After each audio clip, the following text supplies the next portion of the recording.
So I think we'll start with introducing ourselves. Hi, how are you? I'm good. How are you? I'm Hank Willis Thomas. Maybe you want to say, I'm Hank Willis Thomas and I'm an artist. Maybe. I always say I'm a person, though. Okay. So I'm Hank Willis Thomas, and I'm a person. I'm Eva Respini, and I am the Deputy Director and Director of Curatorial Programs here at the Vancouver Art Gallery.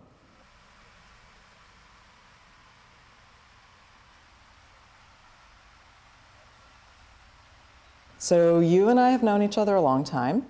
We first worked together, I think, in 2009.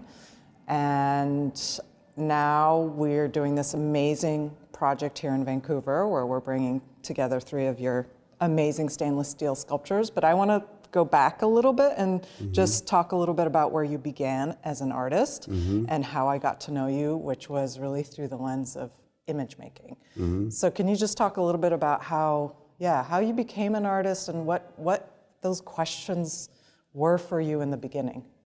Sure. I always introduce myself as a person.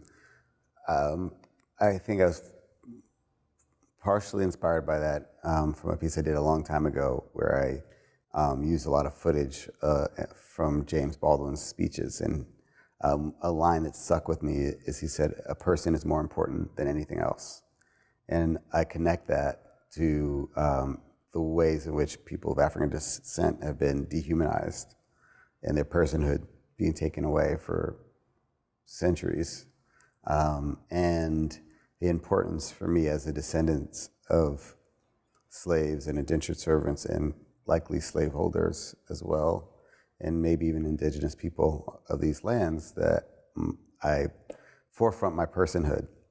And my mother, Deborah Willis, who is an art historian and a photographer and also an artist and a writer and a great mom, I was, when I was growing up, really in this pursuit of using photography as a way to put forth this very obvious idea, but not often acknowledged in society, truth that people of African descent are people, and we always have been.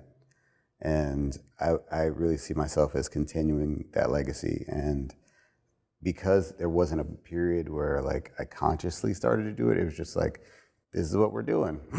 We're going to museums. I'm helping you work on books. We're making exhibitions. Oh, I'll take can't pick up a camera this time. Oh, I'll do that at school too. It didn't really.